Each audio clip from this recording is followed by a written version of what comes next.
Those can be found on my live stream folder here on the YouTube channel. But I'm doing now recordings that are about roughly 30 minutes long, give or take a few minutes, to try to get through much of the book just by recordings that I'll put into the folder under gullerudbooks.com. So anyway, like I said, if you want to get to the first couple of chapters, just go to the live feeds. You'll find them, all those readings. I believe those are videos instead of just pictures from the book. So anyway, chapter 10, called Samuel. Crow. One has to face fear or forever run from it. Crow Nation. The story of Samuel and Eli. There was this boy in the Hebrew scriptures named Samuel. He kept hearing voices in the middle of the night, though he never was told he was schizophrenic. Thinking the voices was his master, teacher calling him, he'd run to his bedroom asking what he wanted. The old man, Eli, whose eyesight was almost gone, kept sending the boy back to bed. "No, it wasn't me. Stop acting like a schizophrenic and go to sleep." But the boy persisted 3 times. Eli was losing his patience, so he told Samuel, because nothing else worked, "It must be God calling you, not me." Eli said, "Go lie down and stay down this time. If you hear this voice again, say something like, 'Speak to me, God. I'm listening.'" So Samuel did what he was told, and sure enough, the voices came to him yet again. He said what he was told to say, and God spoke to Samuel. "Hey, dog, I'm about to do some heavy trips on Israel, Sam. When I come, I'm going to punish your master, the old dude who thinks he's so above it all. Yeah, that's right, Eli. Actually, I'm going to punish his entire family. Even I can't believe it. See, his sons have been making fun of the mystical. They've been making fun of me, and, well, I just can't operate my magic in that kind of atmosphere. I won't stop punishing them until I'm finished. Eli's son said terrible things about me, about the spirits, about the angels. Damn, that hooks my non-flesh. Anyway, the sad part of it all, Eli, your master, their father, didn't even try to stop them. I'm sorry, but your guru can be an asshole, Sammy. So, nothing any of them try to do will help them. No half-baked apologies, nothing. Offering self-sacrifices, nothing will help them. Now, I've given them enough time to look in the mirror lakes. Too late. Time's up. Sorry, Ma, story. Eli's going to experience a little hell. Samuel went back to sleep. In the morning, he was afraid to have to be the bearer of such rotten news to Eli. He was hoping he wouldn't have to. So, Eli, control freak that he was, told Samuel he'd better tell him what God told him, or God would punish him in terrible ways. Ah, the irony. Pulling his eyes out of sockets ways, burning the entrails in front of poor Samuel while he was being lynched kinds of ways, those sorts of ways. Well, Samuel wanted no more of that than anyone would, so he told Eli everything, every last humiliating, excruciating detail. Eli thought about it. He realized there was nothing he could do. His goose was cooked. He could not stop this prophecy. He said, "He's God. I give up." Later, Eli's 2 entitled sons, Hophni and Phinehas, were killed in a war. When one of the soldiers came to Eli with the sad news, Eli thought, "Oh, well." But when the soldier added that the holy box was stolen by the enemy as well, Eli fell over in his chair and he broke his neck, for by now he was totally blind and fat and really, really old. But Samuel lived on and did some pretty cool things, and Eli never asked God to punish him. Well, he couldn't because he was dead. Eli taught Samuel how to listen, even though he himself kind of was a mediocre listener. "It's a fair cop," Eli was heard saying as his neck bone snapped in two. And that's from 1 Samuel 3 and 4, paraphrased. And now the story of Samuel and Ocean.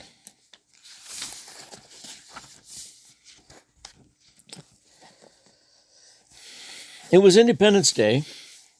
Samuel Gallagher was trying to get some sleep. A little past midnight, he turned onto his side, hugging his pillow. And then another explosion would go off, waking him. Since he was a Vietnam War vet and a PTSD survivor, his sensitive nerves weren't appreciating the fireworks aficionados who seemed unable to give it a patriotic or pyrophile rest. Samuel lived alone in his one-bedroom, roach-infested apartment on the 5th floor of a decaying slumlord building on the poorer side of otherwise affluent Santa Fe. At age 45, he'd seen enough sadness in life to fill a retirement home. He shared a small apartment with a black cat. And yet the realest torture to his life had been his encounters with the aliens. The aliens and his subsequent abductions since early childhood. Was he dreaming? Or was it real? Each time it happened, he knew it was real. It was only months, years later, he might question his own sanity. When he recalled his experiences, unfortunately, there were gaps. Gaps from the moment they spoke to him in his head to the actual showing up in his bedroom, to the times on the ship as he was subjugated to their odd and sometimes cruel experiments. Experiments? Is that what they were? Or simply a means to create species hybrids in an effort to save their own? Is it ocean again? Samuel asked, hoping it was. He was talking to the creature with the large black eyes and bald head, the head supported on its tall, frail-looking, thin and naked gray body. No, it wasn't. But he was needed, or at least wanted anyways. In the year 1947, at age 8, it began. Thinking the voices were his mother, he ran to her bedroom to ask what she wanted. "You're hearing things, boy. Go back to sleep." But it happened again and again when he returned to his dead-to-the-earth alcoholic father and easily irritated co-addict mother's bedroom, only to be sent on his way back each time. With mild but dripping sarcasm on the last attempt, Samuel's mother finally said, her eyes clenched tight in exasperation, "Go lie down, Samuel, and stay down. If you hear the voices again, tell them something like, 'Speak to me, space invaders from Mars. I will deliver your message to my leader in the morning.'" And so he did just that. Sure enough, the voices came back in clarity. He repeated his mother's condescending words, and this time the voices spoke further with him. "Samuel, come outside. We wish to show you something." Knowing he now had the approval of his mother, he followed 4 small gray-skinned men with their bald heads and large, slanted, dark pupil eyes. Each of them wore dark blue cloaks, as they seemed to slightly float above the ground, their feet barely moving as they left his house. "Follow," they spoke in unison. Out in his backyard, there, enveloped in an iridescent glow of various shades of blue, stood a huge spacecraft, its shape reminiscent to a teacup saucer. Just behind the park saucer, 6 more ships hovered in barely perceptible glowing silence several yards above them. "Follow," they spoke again as they drifted up the stairs, ghost-like, their feet barely touching the ladder that led them all, including Samuel, into the craft. Samuel soon found himself in a large hospital-like setting with wide metallic walls, graced by several small circular windows which dotted the room in the circumference of the beehive environment. He was asked to get up upon an examination table. Above him stood a tall woman with an eerie presence. She had long dark hair and large pupilled insect-like eyes, very similar to the little men's and women's. Samuel obeyed. After all, his own mother gave him advised permission to, quote-unquote, follow. "You are only a child," one of the small men spoke as Samuel laid upon his back on the cold metallic table. "But we will return when you are of age, and Ocean here will copulate with you at that time." Samuel stared down at the little man whose small, thin lips barely moved while speaking to him. Was it telepathically? Then he looked up at the woman, who must have been at least 8 feet tall.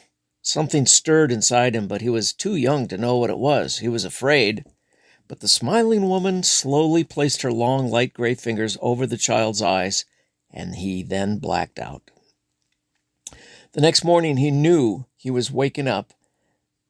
The next thing he knew, he was waking up feeling very groggy. A deep pain was sensed far inside, yet subtle. His inner bowels and anus felt violated, but he thought little of it as he slowly swung himself out of bed and got dressed, heading for breakfast where his parents were waiting for him at the table. "So," Samuel's mother began things as she poured more coffee into her husband's mug, "did the space invaders return?" And a wry smile was painted on her rigid lips. "Mm-hmm," was all Samuel said as he dipped his spoon into his soggy cornflakes. 8 years later, they did return. Samuel was in a deep sleep, and once again, after so much silence, he heard voices. "Come, Samuel, it is time," they spoke, addressing him by name. On this occasion, there were only 2 men on either side of Samuel as they held his hands ever so lightly. Once inside the shuttle and in the room Samuel remembered well, there again was the table. "Get up," one of the men gently ordered. There were at least 6 more small men and women who now joined them. And then she entered the room. Ocean. She entered by means of an electric door which slid open from either side with a distinctive shh sound. This, remember, was well before Star Trek. She looked exactly as she did 8 years prior, only better in some sexual way. Was it her clothes? No. It was Samuel. Samuel was now 16 years old, able to produce sperm on command like an abducted captive orca in a SeaWorld prison. And though the Amazon woman still frightened him, this time there was an added element of odd yet erotic curiosity. The main escorts, the 2 little gray men who stood forefront from the others, slowly stepped back. They, along with the rest, backed away from the forthcoming spectacle until all of their little gray backbones met the shiny silver-yellow walls, their large, slanting, dark-pupiled eyes never leaving their subject and their subject's focus of the seductive, alienous ocean. "Shush, shush. They are not voyeurs, Sam." Ocean spoke so softly it sounded like distant cicadas, her thin lips not moving, but once again smiling in her most enigmatic of enigma ways. "Try not to notice or even think about them." She climbed up upon the long, wide table as her soft garments parted. She took her time disrobing Samuel in such a loving yet teasing manner as to excite him for their purposes. While she remained on top, their bodies writhing in mutual euphoria, Samuel felt the climax in shots of both mind-blowing ecstasy and in confusing, fearful pain. And then she uttered the one word he wished he'd never obeyed. "Forget." Samuel grew up in a strict religious fundamentalist-style Christian atmosphere, patriarchal in nature. It offered him few recourses to address his father's drinking problems, nor his mother's willingness to accept them such as they were, in her mind, though loathsome, tolerable. In latter years, in fact, she would join him, though in more secretive fashion, so that even her husband was unaware of her binges. Samuel had an older sibling, Joanna, which meant God has shown favor, or follower of Jesus. But she had run away from their home by the time Samuel had lost his virginity to an alien. Samuel also had a younger sister by a few years, Charlotte, of whom he was also not too close. As Samuel told no one, especially his family, of his encounters, Dwight Eisenhower was on the radio and television almost weekly with news of the New Look policy, which stressed the importance of nuclear weapons as a deterrent to military threats as the U.S. built up a stockpile of nuclear weapons and nuclear weapons delivery systems during the geopolitical tensions between the Soviet Union and what was now known as the Cold War. It's a Sin to Tell a Lie was playing on his AM radio, a new song by Something Smith and the Redheads, as Samuel contemplated the hellfire and damnation aspects of his church, which no doubt was at least a small factor to his sister's disappearance. She had gotten herself pregnant, and in the mid-50s, that was just something that was only met with black and white thinking and dogmatism. His parents would never become aware of what happened to or didn't happen to his sister's baby. And his own baby, he could never share a word of either to virtually anyone. Hell, fire, damnation. What if he was having sex with a succubus? How could he know one way or the other? But at the same time, all that demon talk, all that hellfire and damnation talk from his father's church was grating on Samuel's soul as well. Though not exactly a snake-charming tent revival type church, Samuel was raised in enough hell, enough fire, to where they may as well have thrown a tent over their church every Sunday morning, trip over to the local zoo, purchase a horde of reptiles, and let the snakes loose into the aisles to prove their sanctity. As he matured, it all eventually turned him off to religion altogether. He thought of his sister, and he wondered where she drifted off to, whether or not she stayed with the father of her baby, whether or not they, or she alone, had it aborted somewhere somehow.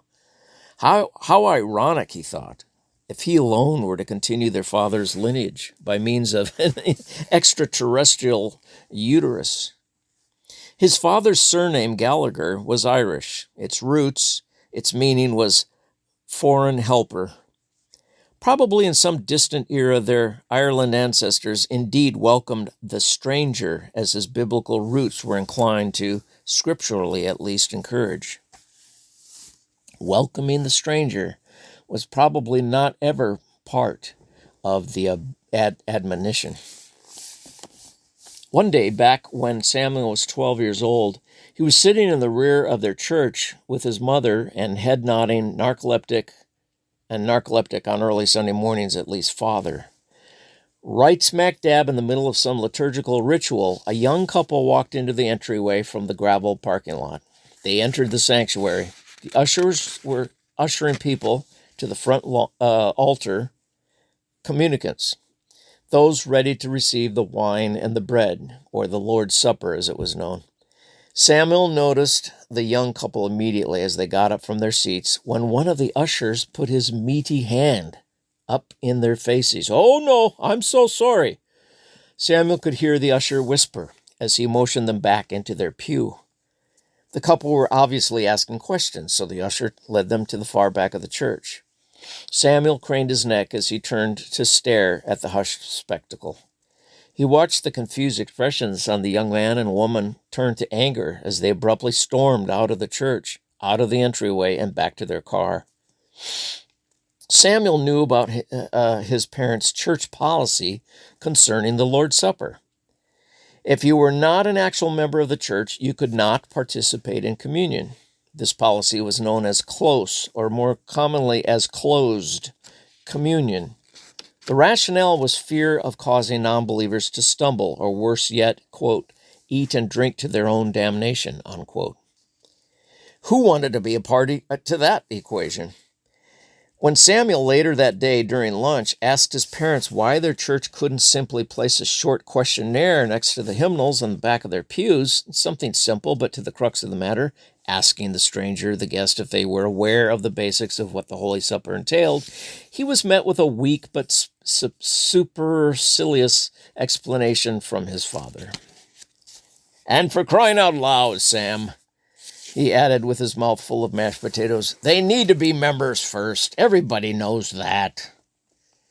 And that was that. End of discussion.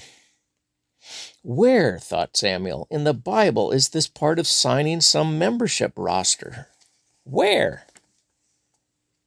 4 years later, he was 16, losing his virginity to an 8-foot-tall Roswell gray Zeta reticulin Amazon with eyes as big as black Wilson brand footballs, because his mother told him to go along with whatever the program was at the time.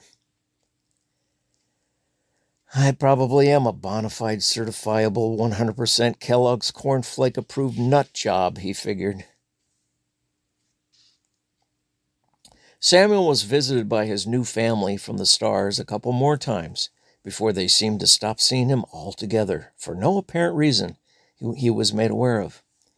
On each subsequent visit, the little gray men seemed to trust Samuel more, as he too felt increasingly at ease and less anxious when he knew he was about to spend some more time with his lover. Several months after his first intimate encounter with Ocean, she walked to where Samuel was sitting in a big and less anesthetic chair than the table he was used to.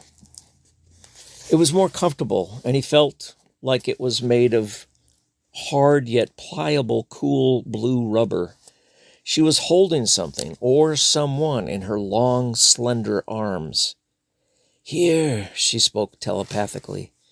"He is your son."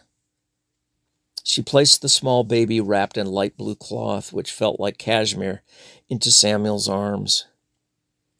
"We've named him Samuel," she spoke, as she parted the material from the tiny baby, who made no sound but looked longingly into Samuel's eyes. The minuscule grayish-blue boy, with hints of pink in his skin, blinked slow, dark black slanted eyes at his father. He looked like the hybrid Samuel knew he was. And then the baby did something that remained in Samuel's memory for the rest of his life. He smiled. An ever so subtle, yet so slight smile. He smiled. Again, the gorgeous big eyes blinked as slow as a weather balloon's descent, as Ocean finally took the alien human child back into her arms. "Isn't he beautiful?" she asked. "Yes, I don't want to forget this. Please." "You won't." Samuel awoke in his bed. His mother was calling him for his 17th birthday cake. When he blew out his candles, he made a simple wish. Remember. So that's only 23 minutes, and we'll close there. That seems to be a good place to close off for this reading.